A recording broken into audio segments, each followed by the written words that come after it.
Court చెప్పాలి, ఎందుకంటే నీతుల గురించి మాట్లాడేది న్యాయస్థానాలే, ఏది నేర చరిత్రల గురించి, దానికి వ్యవస్థ లేదనేది. కాబట్టి ఇప్పుడు వాళ్ళు చెప్పాలి ఏం చెప్తారనేది.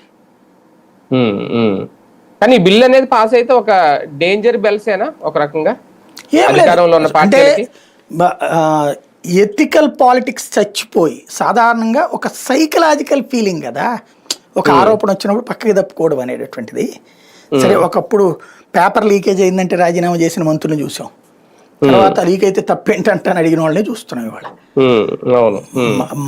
మనలో సున్నితత్వం చచ్చిపోయింది, పబ్లిక్ లో బ్యాలెన్స్ తప్పిపోయాం. కాన్స్టిట్యూషనల్ గా ఉండేటటువంటి సిస్టమ్ నన్న వాడకపోతే ఎథికల్ పాలిటిక్స్ చచ్చిపోతాయి. ఓ రకంగా చెప్పాలంటే దేకుతున్న ధర్మానికి కూసింత అమృతాంజన్ రాయడం, దేకుతున్న ధర్మం తలనొప్పితో ఫీల్ అవుతుంది. అంటే ఇప్పుడున్న రాజకీయాల్లో ఎథికల్ పాలిటిక్స్ అనేవి మనం చూడడం కష్టమే, అవన్నీ ఏముండవు. అలాంటప్పుడు ఈ బిల్లు తీసుకురావడం అనేది ఒక రకంగా ఒక రాజ్యాంగం ప్రకారం మంచి చేయటం, కొంత ఒక ప్రయత్నం.